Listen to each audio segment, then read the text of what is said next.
আমরা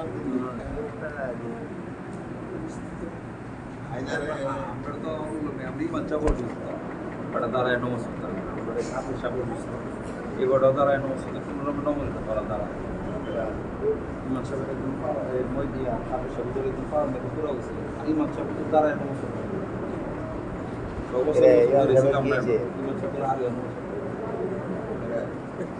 সমস্যা আল্লাহ কত তার একদিন বা এই শেষ পুরো তার পুরো ফলে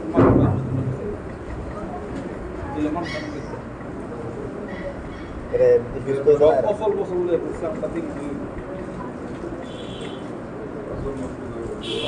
না না নামাজ পড়া নমস্কার নিজে বয়া করে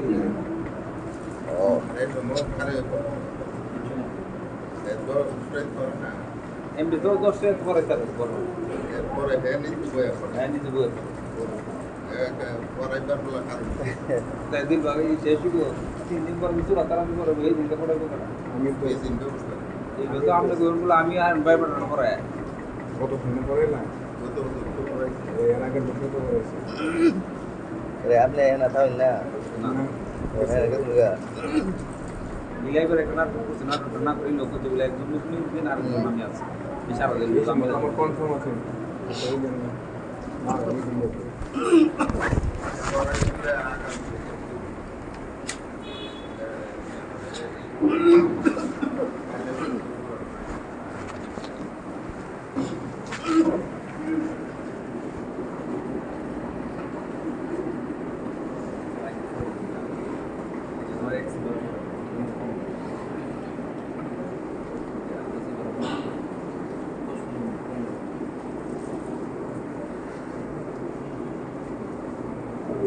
السلام عليكم ورحمة الله وبركاته.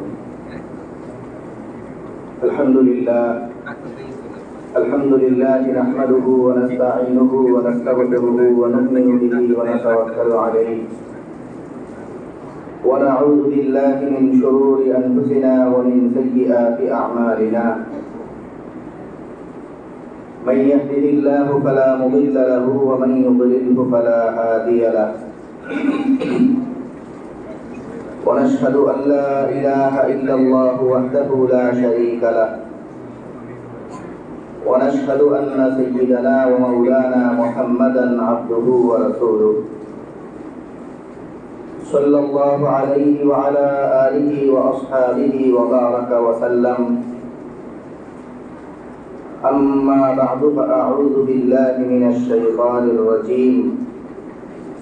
بسم الله الرحمن الرحيم.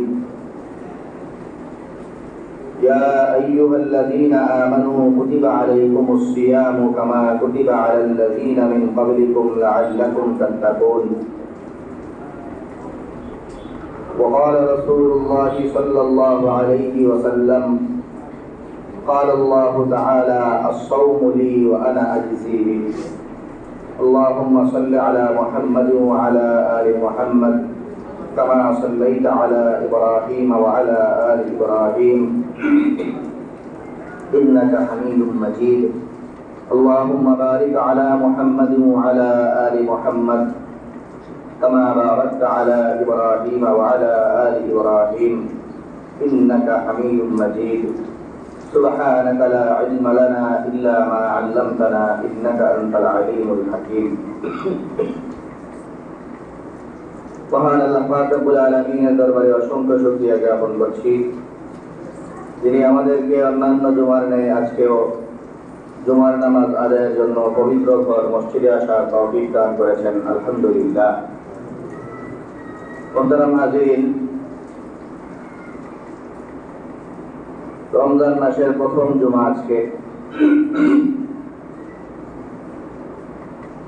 রমজান মাস, এই মাসের তাৎপর্য ইত্যাদি বিষয়ে আমরা গত জুমায় আলোচনা করেছিলাম।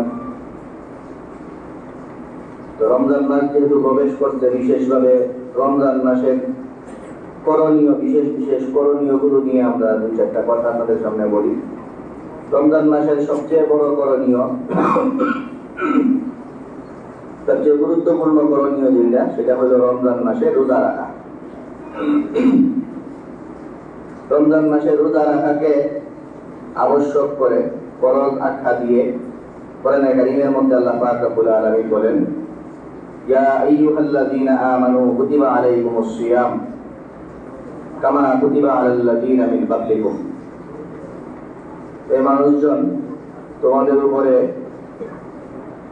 রোজা আবশ্যক করা হয়েছে তোমাদের পূর্ববর্তী লোকদের উপর যেভাবে আবশ্যক করা হয়েছিল, লাআল্লাকুম তাত্তাকুন, যেন তোমরা তাকওয়া অবলম্বন করতে পারো, মুত্তাকি হইতে পারো। তো মুত্তাকি হওয়ার জন্য রমজানের রোজা আবশ্যক করা হয়েছে। তো এটার একটা মুত্তাকি হওয়ার সাথে রমজানের রোজার একটা বড় মিলও আছে। কারণ মুত্তাকি হওয়া মানে খোদা ভীরু হওয়া, আল্লাহকে ভয় করা, আল্লাহর সন্তুষ্টির জন্য কোনো কাজ করা। তো রমজানের যে রোজা, সেই রোজার সাথে আল্লাহর সন্তুষ্টির বিশেষ সম্পর্ক। কারণ যত ইবাদতগুলো আছে, বিশেষ যে ইবাদতগুলো, সব ইবাদত হইল ইতিবাচক করণীয় পর্যায়ে, আর রমজানের রোজা হইল বর্জনীয় ইবাদত। অর্থাৎ কোনো কিছু বেশ কিছু জিনিস বর্জন করতে পারলে সেটাকেই রোজা বলে। তো এটা একমাত্র আল্লাহকে সন্তুষ্টি ছাড়া অন্য কোনো কারণে রোজা রাখার স্কোপ নাই। নামাজ পড়ার বহুবিধ কারণ বের করা যেতে পারে। কেউ হয়তো নামাজ পড়ে লোক দেখানোর জন্য, বা অন্য ইবাদত, যাকাত তো ডালাও বাদেই মানুষজন ঘোষণা করে নিজের জাহের করার লাগা দেয়, এটা আমাদের দেশে প্রচুর হয়। তো যাকাত দেয়, তো এই পরিমাণ যাকাত দিছে, এগুলো নিজেকে মানুষের সামনে বড় দাতা হিসাবে পরিচয় করিয়ে দেওয়ার জন্য মানুষজন এই পন্থা অবলম্বনের সময় করে। অনেকে ভালো উদ্দেশ্যে যাকাত দেন, প্রচুর মানুষ দেন, কিন্তু কেউ চাইলে যাকাতটা লোক দেখানোর জন্য দিতে পারে, এবং আমাদের সমাজে অহরহ ঘটে এটা। আরো এবার বিশেষ ইবাদতের মধ্যে আছে হজ। তো হজ তো লোক দেখানোর জন্য করে কি, একবার হজ করে আজীবন এটা মানুষের বইলা শোনা। হজ করতে পারলেই হচ্ছে, সারা জীবন হাজি ছাড়া নামই রেখে না নিজের। তো এই হইল অন্যান্য ইবাদতগুলো, যেগুলো পরে মানুষজন দেখেও। কিন্তু রোজা রাখা এটা এমন জিনিস, দেখানোর কিছু নাই। রোজা রাখা মানে হলো সারাদিন না খায়া থাকা। তো না খায়া থাকা মানে আপনি খাইতেছেন না জিনিস তো মানুষদের দেখানোর কিছু নাই। যদি এমন হইতো যে সারাদিন খাওয়া, তাইলে না মানুষের সামনে গিয়ে খাইলেন। তো যেহেতু না খাওয়ার জিনিস, মানুষের সামনে করার কিছু নাই। এটা যদি কেউ করে তাইলে আল্লাহর জন্যই করতেছে। আল্লাহর জন্য না করলে মানুষের সামনে এটা মিথ্যা রোজাও মানুষের সামনে প্রকাশ করা যায়। আপনি লোকে খাইও মানুষের সামনে ভাব করতে পারবেন যে আমি রোজাদার, কিন্তু কেউ যদি আসলে রোজা রাখে তাহলে সে কাউকে দেখানোর জন্য রাখবে না, সে অবশ্যই আল্লাহর সন্তুষ্টির জন্যই রাখবে। কারণ অন্যর সন্তুষ্টির জন্য যদি রোজা রাখতে হয় তাহলে খাইও রোজা ভাব করা যায়। তো প্রকৃত রোজা যদি কেউ রাখে তাহলে আল্লাহর সন্তুষ্টির জন্যই। কারণ রোজা জিনিসটাই হলো না খাওয়ার জিনিস, বর্জন করার জিনিস, বেশ কিছু জিনিস। তো বর্জন জিনিসগুলো তো আর দেখানোর কিছু নাই, এগুলো মাত্র আল্লাহর জন্যই হয়। তো এই জন্য রোজার সাথে তাকওয়ার সম্পর্কটা ওতপ্রোতভাবে জড়িত। রোজা কেউ রাখলে সে আল্লাহর সন্তুষ্টিতে কাজ করতে অভ্যস্ত হয়ে উঠবে। তো আল্লাহর জন্য কাজ করা, এই অভ্যাসটা গড়ে তোলা, এই অভ্যাস গড়ে তোলার জন্য বড় সহায়ক হিসাবে রোজা কাজ করে। তো রোজার দ্বারা মানুষের এই যাত্রা শুরু হয় যে আল্লাহর জন্য কাজ করি। এই যে ধাপটা, এই পন্থাটা অবলম্বন করা রোজার মাধ্যমে খুব সহজে হয়। কারণ রোজা আল্লাহর সন্তুষ্টির জন্যই হয়। এই কারণে রোজা রাখার দ্বারা আল্লাহর সন্তুষ্টির জন্য কাজ করতে মানুষ অভ্যস্ত হয়, যেন অন্যান্য কাজগুলিও আল্লাহ সন্তুষ্টির জন্য করতে পারে, সেজন্য আপাদমস্তক মুত্তাকি হইতে পারে। এই জন্য আল্লাহ তাআলা বলেন লাআল্লাকুম তাত্তাকুন, তোমরা যেন মুত্তাকি হইতে পারো, তাকওয়াপন্থী হইতে পারো, তাকওয়া অবলম্বনকারী হইতে পারো। এই জন্য রমজানের রোজাকে আল্লাহ তাআলা ফরজ করতেন। রমজানের রোজা দ্বারা আল্লাহর জন্য কাজ করা এই অভ্যাস তোমাদের হয়ে উঠবে। এই হইল রমজানের রোজা যে আবশ্যক করছেন আল্লাহ তাআলা। তো রমজানের রোজার বেশ কিছু ফজিলতের কথা কোরআন এবং হাদিসে বর্ণিত। মোটামুটি মানুষের জীবনের যত ধাপ আছে, একজন মানুষ দুনিয়াতে ভালো থাকতে চায়। দুনিয়াতে ভালো থাকার পরে পরকালের বেশ কিছু স্টেপ আছে। পরকালে হাসরের ময়দান আছে। হাসরের ময়দানে মানুষজন ভালো থাকতে চায়। ওই সময় বিভীষিকাময় পরিস্থিতি থেকে মানুষ উত্তরণ চায়। এরপরে জাহান্নাম আছে, যে জাহান্নাম থেকে সব মানুষই চায় যে এটা থেকে কিভাবে মুক্ত থাকা যায়। জান্নাত আছে, জান্নাতে মানুষজন প্রবেশ করতে চায়। জান্নাতের আবার বিভিন্ন কোয়ালিটি আছে। কোয়ালিটির মধ্যে হাই কোয়ালিটির জান্নাত কিভাবে পাওয়া যায়, এটাও মানুষের বড় একটা কামনা। রমজানের রোজার ফজিলতের তো অভাব নাই। আমরা এই প্রত্যেকটা স্টেপের একটা করে হাদিস আপনাদেরকে শোনাই। যে রমজানের রোজা এমন এক অদ্ভুত জিনিস যে আপনার জীবনের যত ধাপ আছে সব ধাপে ধাপে আপনার কাজে আসে। যেমন মনে করেন দুনিয়াতে মানুষজন অনেক কিছু চায়। যা কিছু চায় সেই জিনিসগুলো যেন পূরণ হয়। পূরণ হইতে হইলে আল্লাহর কাছে চাইতে হয়, আর এই কামনাও থাকতে হয় যে আল্লাহর কাছে আমি দোয়া করব, আমার দোয়া যেন কবুল হয়। তো আল্লাহর কাছে যে চাওয়া, সেই চাওয়াগুলো যদি আমাদের পূরণ হয় তাইলেই তো দুনিয়াতে আমরা ভালো থাকবো। তো রোজা এমন এক জিনিস যে দুনিয়াতে মানুষের চাওয়া পূরণের জন্য সহায়ক। রোজাদার ব্যক্তির দোয়া কবুল হয় দুনিয়াতে। হাদিসের মধ্যে আছে, নবী সাল্লাল্লাহু আলাইহি ওয়াসাল্লাম বলেন, সালাতু দাওয়াতিন লা তুরাদ্দু। তিনজনের দোয়া ফেরত দেওয়া হয় না, তিনজনের দোয়া কবুল করা হয়। হাদিসে আসলে এই একই বিষয়বস্তুর একাধিক হাদিস, সেই একাধিক হাদিসে এক এক জায়গায় এক একজনের নাম, কিন্তু সব হাদিসে একটা ব্যাপার কমন। সেটা হলো যে রোজাদারের দোয়া এটা কখনো ফেরত দেওয়া হয় না। রোজাদার দোয়া করলে তার দোয়া কবুল হয়। তো রোজাদার দোয়া করলে যে কবুল হয় এটা সব হাদিসে কমন, সব হাদিসে এটা আছে। এছাড়া আর কার দোয়া কবুল হয় এগুলো নিয়ে সব জায়গায় নাম তিনজনেই, কিন্তু তিনজনের বিশ্লেষণে একটু তারতম্য আছে। কোন কোন হাদিসে রোজাদারের সাথে আছে মুসাফিরের দোয়া, যে সফরে থাকে 78 কিলোমিটার বা তার চেয়ে বেশি দূরত্বের সফর করে, অমুক ব্যক্তির দোয়া। কোথাও আছে মজলুমের দোয়া, যে অত্যাচারিত, যার উপর জুলুম করা হয়েছে, সেই জুলুম শিকার হয়ে কেউ দোয়া করে। কোথাও আছে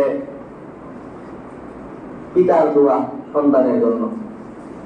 তো বাকিগুলো নিয়ে কোনটা সেটা নিয়ে হাদিসের মধ্যে বেশ কথাবার্তা একটা এক এক রকম আছে, কিন্তু সব হাদিসে যেটা আছে সেটা হলো রোজাদারের দোয়া কবুল হয়, এটা ফেরত দেওয়া হয় না।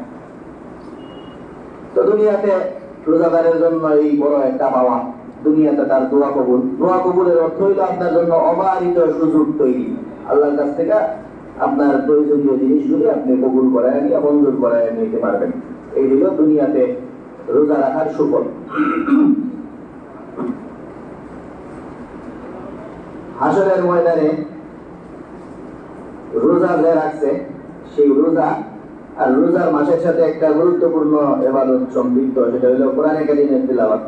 তো কোরআনে কারীম আর রোজা এই দুইটার ব্যাপারে বলা আছে যে আস-সাওমু ওয়াল কুরআনু ইউশাফিআন ফায়ুশাফাআন।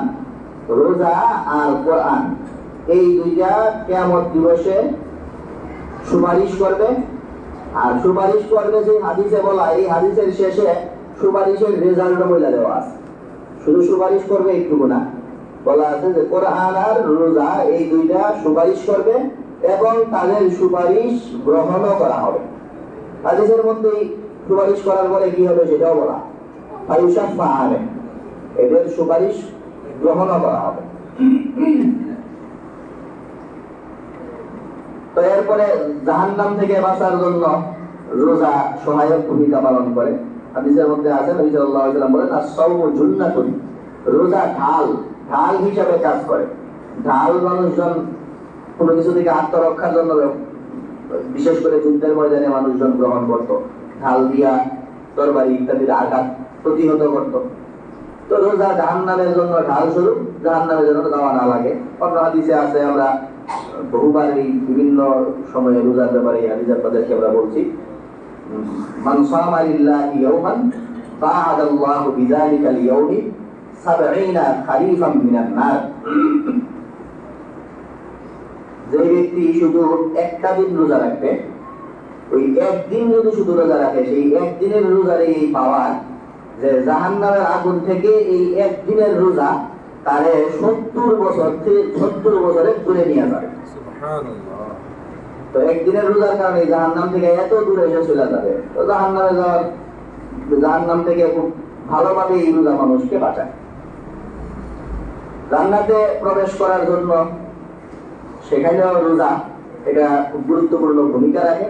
শুধু গুরুত্বপূর্ণ ভূমিকা না, একদম জান্নাতে যাওয়ার তো বহু পদ্ধতি আছে। স্বাভাবিকভাবে জনসাধারণের কাতারে মানুষজন জান্নাতে গেল, এটা একটা। আর আরেকটা হলো বিশেষভাবে জান্নাতে যাওয়া, একদম আমাদের সমাজে যেটা তুলনা করা যায় লালকালি চাপিয়া।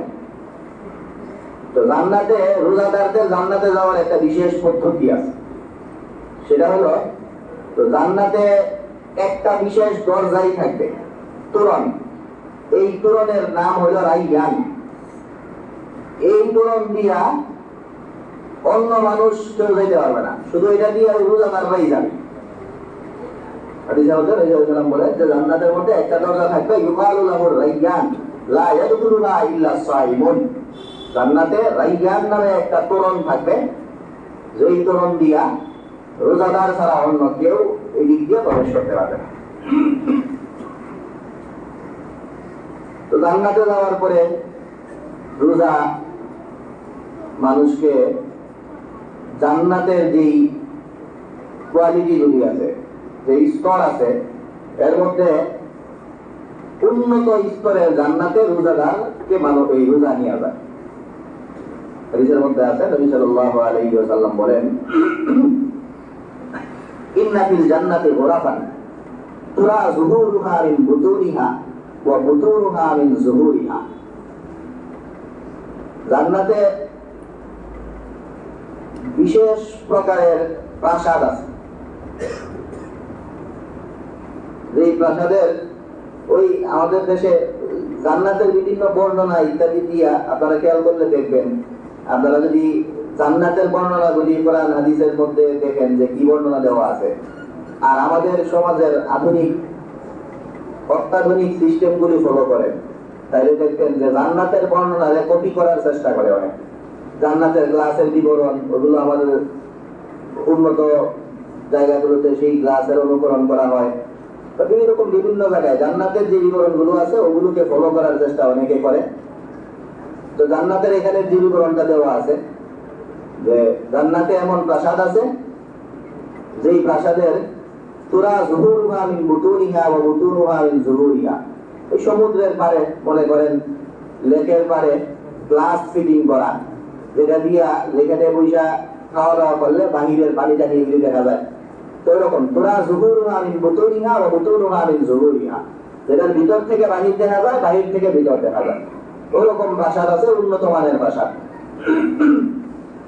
তো উন্নত মানের এরকম প্রাসাদ আছে, এই কথা শোনার পরে সাহাবায়ে কেরাম সেই প্রাসাদের অধিবাসী হওয়ার জন্য ওনারা প্রশ্ন করলেন যে এটা পাবে কারা, লিমান হিয়া ইয়া রাসূলুল্লাহ, এটা কারা পাবে? তখন নবী সাল্লাল্লাহু আলাইহি ওয়াসাল্লাম বললেন, লিমান আতাআল কালাম ওয়া আদামা সিয়াম ওয়া আতাআমা তাআম ওয়া সাল্লা ওয়ান নাসু নিয়াম। চায়ের পার্টির কথা বলতেন, চায়ের দলে এই ধরনের প্রাসাদ পাবে। লিমান আতাআল কালাম, যার কথাবার্তা মাধুর্যপূর্ণ, কর্কশ কথা, চিল্লাই আছে স্বামীজি কইরা বকা বকা কইরা কথা বললেই মানুষজন ভয় থাকে যে কি না কি বকা মাইরা বসে। তো ওরকম যে না আর কি, যার মাধুর্যপূর্ণ কথাবার্তা, যার সেই মাধুর্যপূর্ণ কথাবার্তার অধিকারী দেশে। আর ওয়াতামাত্তাম, এবং আপ্যায়ন পরায়ণ, যে অতিথি পরায়ণ, মানুষজনকে খাবার দাবার প্রচুর করায় যেই ব্যক্তি, ওই ব্যক্তি এখানে যাবে। আর ওয়াদামা সিয়াম, এবং যে নিয়মতান্ত্রিক ভাবে রোজা পালন করে, রোজা রাখে, সেই ব্যক্তি এখানে যাবে। ওয়াসাল্লা ওয়ান নাসু নিয়াম, লোকজন যখন ঘুমায় থাকে সেই সময়ে যে ব্যক্তি নামাজ আদায় করে, তাহাজ্জুদের নামাজ, এটা সবচেয়ে বড় এই হাদিসের বিস্তার। তো তাহাজ্জুদের নামাজ বিশেষভাবে আর কি, তো মানুষজন যখন ঘুমায় থাকে সেই সময়ে যেই ব্যক্তি নামাজ আদায় করে, তো ওই ব্যক্তিও এখানে যাবে। তো এই হইল মোটামুটি রোজার ব্যাপারে আমরা গুরুত্বপূর্ণ কয়েকটা হাদিস বললাম। রোজা সংক্রান্ত ফজিলতের তো অভাবই নাই, আমরা প্রত্যেকটা সময়ের সাথে, স্টেপের সাথে সম্পৃক্ত একটা একটা করে বললাম আর কি। আর রোজা হইল এমন জিনিস, যেই জিনিসের যতই আপনি ফজিলত বলেন, ফজিলত বলার পরে শেষ কথা এটাই যে আমাদের দ্বারা আর বলা সম্ভব না। কারণ রোজা এমন জিনিস, যে জিনিসের ব্যাপারে নবী সাল্লাল্লাহু আলাইহি ওয়াসাল্লাম বলছেন যে আল্লাহ তাআলা বলেই দিয়েছেন যে তোমরা ফজিলত কইলা শেষ করতে পারবা না, কই গিয়ে শেষ করবা, জানোই তো না তোমরা। রোজা শুরুতেই আমরা বলছি যে রোজা মানুষ দেখানোর জন্য রাখার সুযোগ নাই, রোজা আল্লাহর জন্যই রাখতে হয়। তো আল্লাহর জন্য যেহেতু রোজা রাখতে হয়, আল্লাহ তাআলা এটাই বলেন যে রোজা এটা এমন জিনিস যেটা আমার জন্যই রাখে মানুষ, আর এটার প্রতিদান কি দিব সেটা আমিই জানি, আমিই তখন দিব। তো এটা মানুষের ধারণারও বাইরে। قال الله تعالى, নবী সাল্লাল্লাহু আলাইহি ওয়াসাল্লাম বলেন হাদিসে কুদসি, আল্লাহ তাআলার বাণী, আল্লাহ তাআলার বাণী যেগুলো কোরআনে কারিমে নাই, এগুলো হাদিসে কুদসি বলে। এগুলি হাদিসের চেয়ে উপরের লেভেলের, কোরআনের চেয়ে নিচের লেভেলের। হাদিস আর কোরআনের মাঝামাঝি লেভেলের, হাদিসের চেয়ে মূল্য বেশি রাখে, বাকি কোরআনের সমপর্যায়ের না। তো আল্লাহ তাআলা বলেন সাওমুলি ওয়া আনা আজজি বিহি, রোজা আমার জন্যই হয় আর আমি এটার প্রতিদান দিব। তো এই হলো রোজার তাৎপর্য, ফজিলত ইত্যাদি। রোজা সংক্রান্ত কিছু মাসলা মাসাইল এগুলি জানা থাকা দরকার পড়ে। এমনি পাইকারি ধরে সবসময় বললে আসলে মানুষের থাকে না, মনে থাকে না। যখন প্রয়োজন হয় সেগুলি জেনে নেওয়া, সেটাই সবচেয়ে সুন্দর। এরপরেও আমরা রমজান মাস আসলে খুব সংক্ষেপে বরাবরই কিছু বলার চেষ্টা করি। তো রোজা এটা হইল একদম সুবহে সাদিক থেকে নিয়ে সূর্যাস্ত পর্যন্ত খাবার, পানাহার, স্বামী স্ত্রী সুলভ আচরণ ইত্যাদি থেকে বিরত থাকা, এটার নাম। এটার জন্য তো কোন সময় থেকে কোন সময় এটার জন্য আমাদের কষ্ট করা লাগতো না। এটা ক্যালেন্ডার আছে, অ্যালার্ম আছে, মসজিদের মাইকে ঘোষণা হয়। তো এই বছর একটু ঝামেলা তৈরি হয়েছে। এই বছর ফাউন্ডেশন থেকে এটা কাজ করতে, সেটা হইল যে অন্যান্য বছর যে ক্যালেন্ডার গুলি ছিল, সেই ক্যালেন্ডারে সময় যে দেওয়া থাকতো, সেই সময় হয়ে গেলেও 2-4 মিনিট পর্যন্ত যদি আপনারা খাওয়া দাওয়া করতেন, তাহলে বলা যাইত যে রোজা সমস্যা হয়েছে না। কারণ ক্যালেন্ডার এইভাবেই তৈরি করা হয়েছিল সারা দেশে, যে সতর্কতামূলক 2-4 মিনিট রাখা হয়েছিল। এই বছর এটা উঠাইয়া দেওয়া হয়েছে। এই বছর যেই টাইম লেখা আছে, এই টাইমের যে কয়েক সেকেন্ড পরে খাওয়া দাওয়া করলে আপনার রোজা শেষ। তো ইফতারে একই কথা, সময়ের 2-4 মিনিট আগে যদি কেউ খেয়ে ফেলতো, এরপরে মনে হইতো আরে আজান দিছে না, অন্য কিচ্ছুর আওয়াজ শুনছি, তাহলে রোজা হইতো। কিন্তু এখন খুব সতর্ক থাকতে হইব, একদম একুরেট টাইম দেওয়া। এই টাইমের একটু আগেও যদি খেয়ে ফেলেন তাহলেও রোজা শেষ। তো এটা হলো একটা সমস্যা, এত বছরের নিয়মের সাথে একটা ঝামেলা পাচ্ছে ক্যালেন্ডারে। আর একটা সমস্যা হইলো এই ইসলামী ফাউন্ডেশনের এই নিয়মটা ক্যালেন্ডার যারা বানাইছে, স্থানীয়ভাবে যারা ক্যালেন্ডার তৈরি করছে, প্রায় সবাই মানছে, কিন্তু বিভিন্ন মাধ্যম এটা মানে নাই। মোবাইলের বিভিন্ন অ্যাপস এটা মানছে না, বা আরো অনেকেই এটা মানে না। তো এখন একটা জগা খিচুড়ি পরিস্থিতি তৈরি হয়েছে। ক্যালেন্ডার গুলোতে এক সময়, আর অন্য বিভিন্ন মাধ্যমে, যেমন আমরা মোবাইলের বিভিন্ন অ্যাপসে দেখি সময়, ওগুলোতে আবার সেই আগের মতোই সতর্কতামূলক টাইম শো হইতেও আছে। তো এই জন্য সাধারণ মানুষ একটা বিপদে পড়ছে আর কি। তো এই বিপদটা একটু মাথায় রাখতে হবে, এটা বিপজ্জনক একটা ব্যাপার আছে। আপনারা যেই কোন জিনিসটা একটা জিনিস মানবেন, মানার আগে এটা বুঝে নিবেন যে এটার মধ্যে কি সতর্কতামূলক কোনো সময় আছে নাকি নাই। তো একটু সতর্কতার সাথে এই সময়টা আপনারা ফলো করবেন। এই হলো রোজা রাখবেন কতক্ষণ সময় সেটা। তো রোজা তো সবাইকেই রাখতে হয়, কিছু মানুষ বাদে। কিছু মানুষ মানে তাদের বয়স হয়েছে না, বয়স না হইলেও রোজা রাখার সক্ষমতা থাকলে তাদেরকে অভ্যস্ত করা, এটা একটা রোজা অভ্যস্ত করে তোলা উচিত। আর অনেকে আছে যাদের বয়স পার হয়ে গেছে, পার হয়ে যাওয়ার কারণে যদি কেউ রোজা রাখতে না পারে, অথবা এমন কোনো অসুস্থতার কারণে রোজা রাখতে না পারে যে অসুস্থতা মনে হয় আর সুস্থতা ফিরে আসবে না, তো এমন লোক যারা, তারা রোজা ভাঙতে পারবে। তো রোজা যদি ভাঙে তাহলে ফিদিয়া দিতে হবে। ফিদিয়া মানে হইল প্রত্যেক রোজার জন্য একটা সদকাতুল ফিতির পরিমাণ টাকা সদকা করা। সদকাতুল ফিতির কত সেটা তো আরো কিছুদিন পরে আমরা জানবো, তখন নির্ধারিত হবে, হয়তো 100 টাকার কাছাকাছি হয়ে যাবে এবার। তো মনে করেন 100 টাকা, একটা রোজা রাখতে না পারলে 100 টাকা করে ফিদিয়া দিতে হবে। এটা হইলো যাদের রোজা রাখার ক্ষমতা আবার ফিরে আসবে এই আশা নাই এদের। আর এমনি অসুস্থ হইলে বা এমনি একটু ভালো না লাগলে দেওয়া যাবে না। যদি ফিদিয়া দিয়ে হওয়া যায় এরপরেও কখনো আপনার শারীরিক সুস্থতা হয় বা এই ধরনের সক্ষমতা তৈরি হয় যে চাইলে রোজা রাখতে পারবো, তাহলে আপনার রোজাই রাখতে হবে। এই টাকার টাকাও গেল, রোজাও রাখতে হবে। তারপরে মহিলাদের জন্য অনেক কোয়ালিটির মহিলাদের রোজা না রাখার অনুমতি আছে। একটা তো হইলো মহিলাদের রোজা রাখাই যাবে না এমন একটা হায়াসগ্রস্ত নেফাসগ্রস্ত যে মহিলারা, তাদের। আবার গর্ভে সন্তান আছে এমন অনেক মহিলা যাদের ভালো অভিজ্ঞ দিনদার ডাক্তাররা যদি পরামর্শ দেয় তাহলে তারা রোজা না রাখতে পারে। অনেকে আছে বাচ্চাদেরকে দুধ খাওয়ান, তাদের যদি বাচ্চার দুধ পেলে সমস্যা হয় রোজা না রাখতে পারেন। আর মুসাফিরের রোজা না রাখার অনুমতি আছে। 78 কিলোমিটার বা তার চেয়ে বেশি দূরত্বের সফরের নিয়ত যিনি করেন এবং নিয়ত করে এলাকা ছেড়ে যান, তার রোজা না রাখার নিয়ত আছে, রোজা না রাখার সুযোগ আছে। এই হলো রোজা রাখতে না পারার দল। আর বাকি সবাই রোজা রাখবে। কোন সময় রোজা রাখবে সেটা বলা হইলো।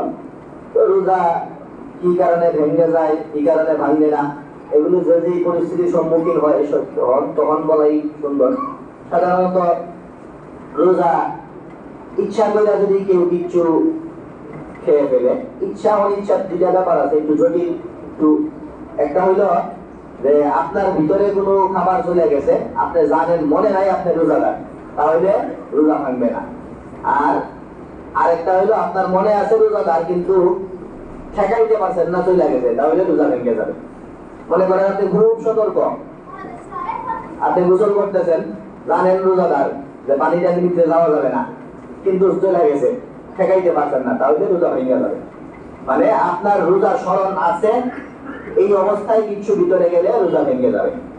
আর রোজার কথা মনে নাই, জানেনই না রোজা, প্রায় খায় থাকেন দুপুর বেলা, হঠাৎ অনেক খায় ফেলছেন, খাওয়া দাওয়ার পরে মনে হয়েছে যে আপনার রোজা ছিলেন, তাহলে রোজা ভাঙবে না। অর্থাৎ রোজার কথা স্মরণ থাকলে ভিতরে গেলে কিছু গেলে রোজা ভাঙবে, আর রোজার কথাই মনে নাই তাহলে গেলে রোজা ভাঙবে না। এই হলো এটা। আর এমনি থুতু গিলে ফেলা অথবা ভিতরে স্যালাইন নেওয়া, রক্ত দেওয়া ইত্যাদি এই জাতীয় কাজ, এগুলোর দ্বারা রোজার কোনো সমস্যা হয় না। একটা জিনিস শুধু সমস্যা, সেটা হলো ইনহেলার নেওয়া। ইনহেলার নিলে রোজা ভেঙে যায়। এটা ছাড়া এই সংক্রান্ত আর কোনো কাজের কারণে রোজা ভাঙে না। এই হলো রোজা ভাঙ্গা না ভাঙ্গা বিষয়ে কিছু জিনিস। মহিলারা অনেক সময় তরকারি স্বাদ যাচাই করতে চান, দুটা পর্যন্ত তরকারি স্বাদ যাচাই করা যাবে, রোজা ভাঙবে না, স্বাদ যাচাই করতে পারবেন। অনেকে প্রচুর থুতু ফেলেন, এটার দরকার নাই, থুতু গিলা যাবে, থুতু গিললে কোনো রোজার সমস্যা হয় না। অনেকে মেসওয়াক করেন না, তো মেসওয়াক অবশ্যই করবেন, মেসওয়াক করা ভালো। রোজার ব্যাপারে আছে যে রোজাদারের মুখের যে গন্ধ সেটা আল্লাহর কাছে অনেক প্রিয়। এটা হলো লং টাইম না খাইলে অত গন্ধ তৈরি হয়, সেটা ওই মুখে পরিষ্কার না করে ইচ্ছাকৃত কোনো গন্ধ তৈরি করা সেটা না। এই জন্য মেসওয়াক অবশ্যই করবেন। ব্রাশ করা একটু মাত্র, ব্রাশ করলে ভিতরে অনেক ফেনাটা চলে যেতে পারে, এই জন্য মেসওয়াক ইত্যাদি করবা, এটাই হলো সুন্দর। এছাড়া আর নিজেদের প্রয়োজনে নিজেরা যখনই আপনারা যে কোনো মাসলার সম্মুখীন হন এগুলি আপনাদের চেনা জানা পরিচিত জনদের কাছ থেকে জেনে নেবেন। আল্লাহ পাক রব্বুল আলামিন আমাদেরকে সঠিকভাবে সুন্দর নিয়মে সবগুলি রোজা রাখার তৌফিক দান করুন। ওয়া আখিরু দাওয়ানা আলহামদুলিল্লাহি রাব্বিল আলামিন। সামনে যায় আমরা পূরণ করি, তারপরে চলতে হবে।